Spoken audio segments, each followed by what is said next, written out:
দর্শক, এবার দেখে নেব পুঁজিবাজারের দিন শেষের লেনদেন পরিস্থিতি। আমরা দেখতে পাচ্ছি ঢাকা স্টক এক্সচেঞ্জে আজ ডিএসইএক্স সূচক 41 পয়েন্ট বেড়ে অবস্থান করছে ৫,৮৯৮ পয়েন্টে। এরপরে আমরা দেখতে পাচ্ছি ঢাকা স্টক এক্সচেঞ্জে লেনদেন হওয়া প্রতিষ্ঠানগুলোর মধ্যে ২৯৪টির দর বেড়েছে, কমেছে ৫৮টির দর এবং অপরিবর্তিত রয়েছে ৪১টির দর। লেনদেন হয়েছে ১১২৯ কোটি ৩৯ লাখ টাকা।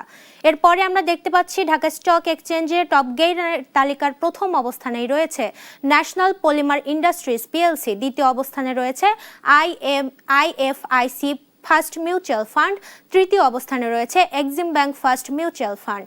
এরপরে আমরা দেখে নেব টপ লুজারের তালিকা। টপ লুজারের প্রথম অবস্থানেই রয়েছে ইসলামী ইন্স্যুরেন্স বাংলাদেশ লিমিটেড, দ্বিতীয় অবস্থানে রয়েছে এসিআই ফর্মুলেশন পিএলসি, তৃতীয় অবস্থানে রয়েছে সি&এ টেক্সটাইল লিমিটেড। এরপরে আমরা দেখে নেব Chittagong stock exchange. Chittagong stock এক্সচেঞ্জের সার্বিক সূচক 60 পয়েন্ট বেড়ে অবস্থান করছে ১৫,৭৯৮ পয়েন্টে।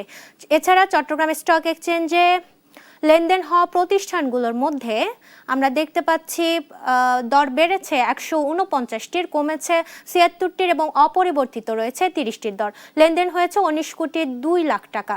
এরপরে আমরা দেখে নেব প্রধান আন্তর্জাতিক মুদ্রার সঙ্গে টাকার বিনিময় হার। আজ ইউএস ডলার কিনতে খরচ হচ্ছে ১২৩ টাকা ৮০ পয়সা এবং বিক্রি হচ্ছে ১২২ টাকা ৮০ পয়সায়। পাউন্ডের ক্রয় মূল্য ১৭০ টাকা ৮৬ পয়সা এবং বিক্রি হচ্ছে ১৬৩ টাকা ৫১ পয়সায়। ইউরোর ক্রয় মূল্য ১৪৬ টাকা ২৬ পয়সা এবং বিক্রি হচ্ছে ১৩৯ টাকা ৭৫ পয়সায়।